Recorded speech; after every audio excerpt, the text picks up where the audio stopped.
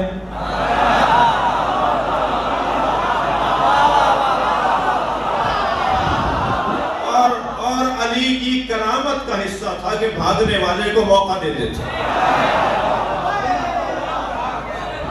اس لیے کہ جو بھاگ رہا ہے، جملہ سنیں گے، یہ ساری سوچ کر تیاری کر کے جملے عرض کر رہا ہوں آپ سے. اس لیے کہ جو بھاگ رہا ہوتا ہے اس سے زیادہ مجبور کوئی نہیں ہوتا، اور علی کا کام نہیں ہے مجبور پہ ہاتھ اٹھانا.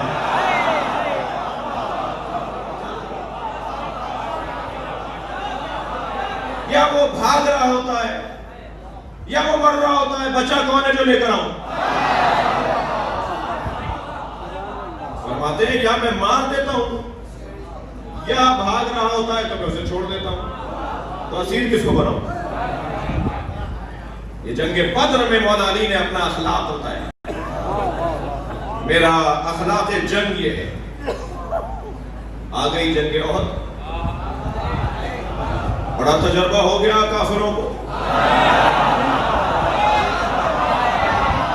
کہ بھائی مزاج علی تو سمجھ میں آ گیا، اب ہمیں اس جنگ کے اندر آسانی ہو جائے گی. تو انہوں نے مسلمانوں کا مزاج تو سمجھ لیا تھا، علی کا حساب لگانے میں ناکام رہے. لہذا جنگ احد کے اندر میرے مولا علی نے جو جنگ احد کے منظر ہیں، ابو سفیان نے جا کر کہا بنی مخزوم سے. بنی مخزوم کون ہے؟ بنی مخزوم وہ ہیں کہ جو جنگ احد میں جس قبیلے کے پاس مشرکین کا پرچم تھا وہ بنی مخزوم تھی جنگ احد میں. تو یہ گئے اور جا کر کہا کہ پرچم ایک قبیلے کو نہ دو. جنگ کے میدان میں اس وقت کوئی 18 یا 20 قبیلے مل کر آئے تھے. کہا کہ جنگ کے میدان میں ہر کچھ دیر کے بعد پرچم بدل دو اور اعلان کرو کہ اب پرچم فلاں قبیلے کے پاس. علی یہ 20 قبیلوں سے دشمنی نہیں لے گا.